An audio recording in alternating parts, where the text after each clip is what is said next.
यूं तो जामा मस्जिद कई मायनों में दूसरी मस्जिदों से जुदा है। उसकी पहचान किसी की मोहताज नहीं है। सदियों बाद भी यह अपनी आन बान और शान से मुगल सल्तनत के सुनहरे काल का गुणगान कर रही है। इसकी दीवारों में मुगलिया सल्तनत की स्थापत्य कला रची बसी है। यह इतनी बड़ी है कि इसमें एक साथ करीब 25,000 लोग नमाज अदा कर सकते हैं। पर इसकी खासियत इतनी भर नहीं है। इसका इतिहास इससे कहीं ज्यादा धनी है।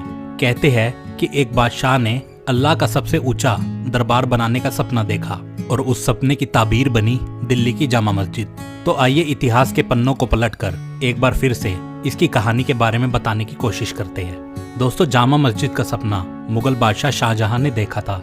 सपना एक ऐसी मस्जिद का जिसमें इबादत गाह ऐसी हो कि देखकर अपने आप मन में खुदा की बंदगी करने का भाव जागे। यही नहीं, शाहजहां चाहते थे कि खुदा का दरबार उसके दरबार से ऊंचा हो, इतना ऊंचा कि खुदा के घर का फर्श उसके तख्त ताज के ऊपर हो। इसके लिए उनको लाल किले के सामने किसी स्थान की तलाश थी। उनकी तलाश पूरी हुई लाल किले के ठीक सामने स्थित भोजला नाम की पहाड़ी पर। इस छोटी सी पहाड़ी को मस्जिद बनाने के लिए चुना गया। यह शाहजहां के दरबार के ठीक सामने थी। आगे शाहजहां के सपने के तहत इसका काम शुरू कर दिया गया। 6 अक्टूबर 1650 को मस्जिद को बनाने का काम शुरू हुआ। मस्जिद का फ्लोर प्लान आगरा में स्थित जामा मस्जिद की तर्ज पर बनाया गया। यह उससे काफी बड़ा था। 80 मीटर लंबी और 27 मीटर चौड़ी इस मस्जिद को 6 सालों तक 5,000 मजदूरों ने दिन रात तराशा। इसके एक एक पत्थर में जान डाली। इसके हर गुंबद को चमकाया। दोनों तरफ 41 मीटर ऊंची मीनारें तामीर की गई। इस मस्जिद में 3 गुंबद बनाए गए। इसके फर्श को काले और सफेद अलंकृत संगमरमर द्वारा बनाया गया ताकि यह देखने में मुस्लिमों की इबादत चटाई की तरह लगे। इसके अलावा मस्जिद के फर्श पर इबादत करने वालों के लिए चौड़े ब्लैक बॉर्डर भी बनाए गए। यहाँ इस तरह के कुल 899 बॉक्स बनाए गए। हजारों टन पत्थर की मदद से बनी ये एक आलीशान इमारत है। इसको बनाने में उस दौर में करीब 10 लाख रुपए खर्च किए गए थे। पहले इस मस्जिद का नाम मस्जिद जहानुमा था, जिसका अर्थ है पूरी दुनिया को देखने वाली मस्जिद। इसके बड़े आकार के कारण यहाँ काफी लोग जमा होने लगे। इससे लोगों ने इसे जामी मस्जिद कहना शुरू कर दिया। यही नाम आगे चलकर जुम्मा मस्जिद हुआ, यानी जहाँ जुम्मे की नमाज होती है। आगे समय के साथ मस्जिद जहानुमा जामा मस्जिद कहलाने लगी।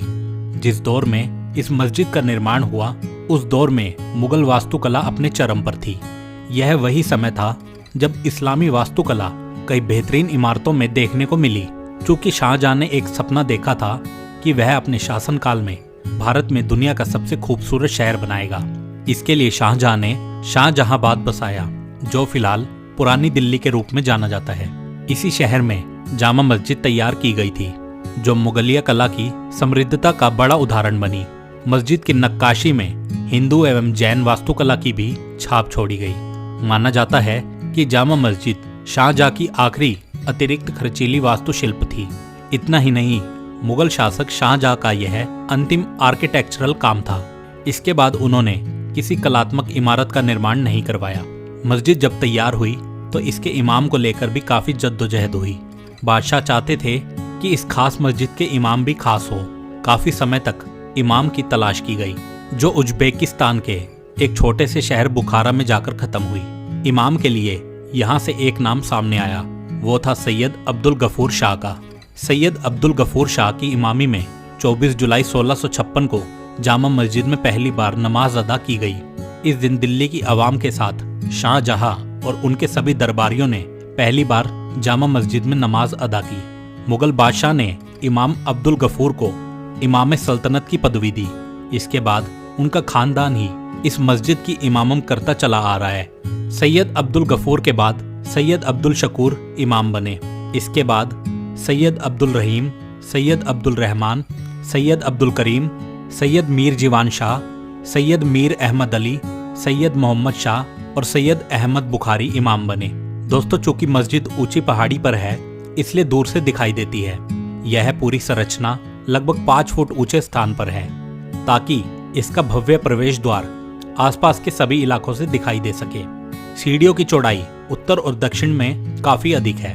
चौड़ी सीढ़ियां और मेहराबदार प्रवेश द्वार इस लोकप्रिय मस्जिद की विशेषताएं हैं। जामा मस्जिद का प्रार्थना गृह बहुत ही सुंदर है। इसमें 11 मेहराब है। जिसमें बीच वाला मेहराब अन्य से बहुत बड़ा है। मस्जिद का मुख्य प्रवेश